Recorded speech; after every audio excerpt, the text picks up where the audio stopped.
Tennessee, 1982.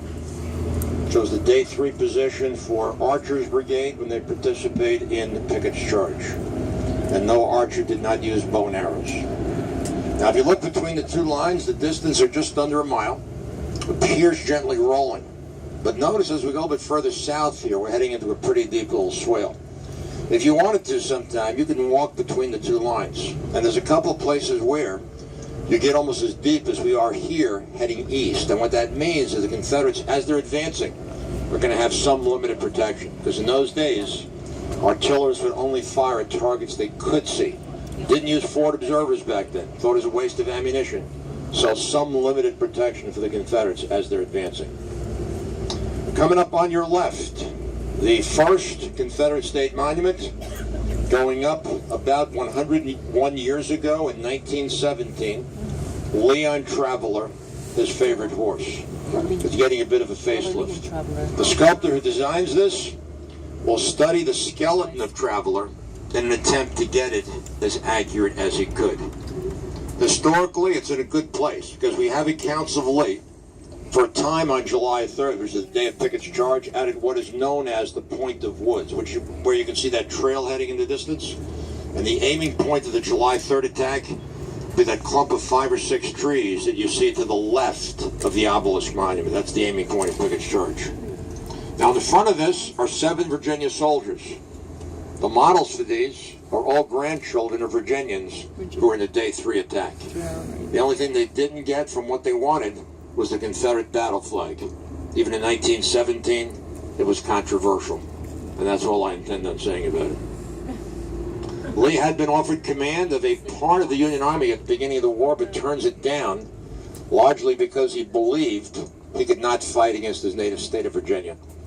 He makes that decision in the Arlington House, which is now a part of the Arlington National Cemetery, which is owned by his wife, who was a granddaughter of Martha Washington. So quite a prominent family. This area that we're about to drive through is where Pickett's All-Virginia Division would have been on the morning of July 3rd. Close to 6,000 men. Brigades of Richard Garnett killed in the battle. Uniforms probably stolen, body never identified. Lewis Armstead, who gets inside the Union lines, probably the more famous of the 3, but was mortally wounded. And James Kemper, who is wounded here but survives and will become governor of Virginia in the 1870s. Now, in the early 1960s and 70s, read into that the 100th anniversary of the Civil War, there are a number of former Confederate states who place monuments here. Among them, Florida, over here on your right. Florida, a small state in terms of its population, but they did have 700 men in the Army of Northern Virginia, and will lose 60% of them in fighting on July 2nd and 3rd. Here's a reverse slope, which would have given us some protection back here. Notice if you look towards past the trees, you'll eventually see Big Round Top, but not Little Round Top at all. So if you're Confederate back here, you got some limited protection. Areas left and right of us under cultivation. Park Service does lease land to tenant farmers, and that way they get a small amount of income back. Secondly, it's land they don't have to mow, so they save labor costs. And thirdly, it does make the area look more like it did in 1863. This is mostly winter wheat that's being grown right around here. Last few years, they've grown soybeans here in the summertime. Now, the most recent and probably the last equestrian statue is one coming up here on your right to General Longstreet, portrayed in the Ted Turner film by Tom Berenger, the actor, with a very bad beard. Longstreet will survive the war, live until 1904. In the latter part of the 19th century, he'll become one of the most hated men in the South, largely because of his criticism of Lee. So visit Richmond, you'll find a number of Confederate generals have statues, not Longstreet.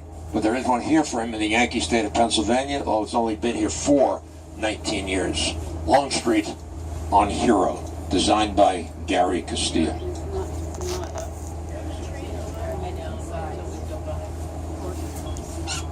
Longstreet on Hero. Notice one leg up in the air of his horse. Longstreet not wounded here, by the way.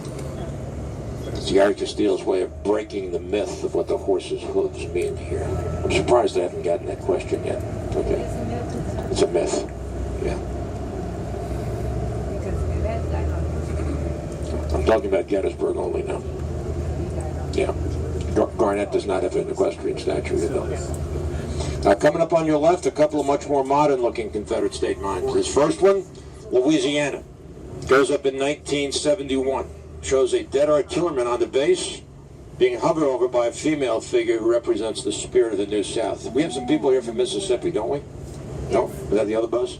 No. Mississippi State Monument, coming up on your left, shows a wounded flag bearer being defended by another Mississippian. So the man who's flailing the musket here on your left is not aiming at the man going down, but at a Yankee who's not a part of the sculpture itself. Day 2 position for Barksdale's Mississippi Brigade in the tree line. What about Louisiana? Day 2 position for the Washington Artillery of New Orleans.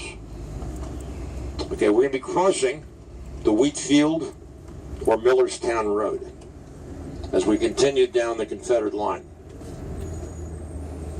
Coming up here, although it's concealed by the trees right now, is the full-scale version of the tower, sometimes known as the Longstreet or the Eicher Eisenhower Tower.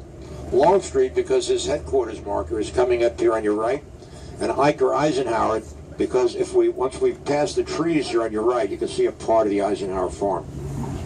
Eicher and Mamie purchased that property in 1950, the only home they ever jointly owned together because they were transferred so often while he was in the Army. He named the large trees that lined the pathway according to the 50 states of the Union. So when he took his morning walk, he might tell Mamie, well, I got as far as Ohio today, or Florida, or Tennessee, and she'd know how long his walk was. State monuments continue on your right. Georgia, Day 2 position for Paul Semmes Brigade before they strike the Union position in the Wheatfield. We'll see that a bit later. This next one, South Carolina, Day 2 position for Joseph Kershaw's Infantry Brigade before they strike the Union position on July 2nd in both the Stony Hill and in the Peach Orchard. Now, the Confederates would have had a bit more artillery than you see in this area right now. They brought with them around 270 artillery pieces. The Union Army brought them approximately 360. The most that are ever used at one time is the cannonade preceding Pickett's charge, in which Lee is using 160 artillery pieces to soften up the Union center before the infantry attack takes place. The last Confederate state monument that we'll get a pretty good look at is coming up a little bit further on our right, and that is one for the state of Arkansas. They only had one regiment here of something over 500 men. There's a fairly large monument. Does have the outline of the state on it. Does have the Confederate battle flag. Those 4 cubes that you see have Confederate battle flags in the front of them, and they're made of aluminum. Why? They mine bauxite in Arkansas. If you look across the Gettysburg Road, you can see the Bushman House and Barn. Confederates on July 2nd from Alabama and Texas will go through that area en route to attacking Union positions in the Devil's Den and also on Little Round Top. Now, coming up on our left, folks, is going to be the rest break at the South End Guide Station. As we approach the building, when you look at it from the front, the ladies' room will be on the right-hand side, and the men's room will be on the left. Also, there's a yellow painted line in front of the building, or near the front, and that was painted because there's a step there, so please don't trip on it. I'll be around. If anyone has questions, please feel free to ask. This is a rest break at the South End Guide Station.